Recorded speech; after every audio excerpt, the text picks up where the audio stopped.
আসছি, তাহলে বেশিক্ষণ আমি থাকবো না। এরে দেবা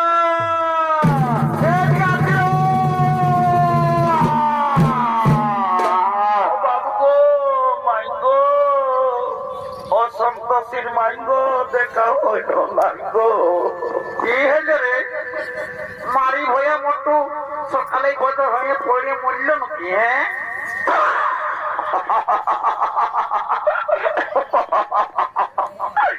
গেল মারি ভয়া মোটু। এ নামি লেগে মারি ভয়া মোটু মরে শালি বুড়ি ছেড়ে জিল্লায় ঢুকছে। কারো সব বদল হলে জানবি কেমন লাগে। শালি বুড়ি এর ভিতর থেকে তো কোথাও উঠছে। এ দেবা এই শালি বুড়িকে মারবি নাই বলে এত বড় বিয়া করতে গেল, বুঝতে পারেছিস বিয়া করতে বলে? হ্যাঁ, বিয়া করে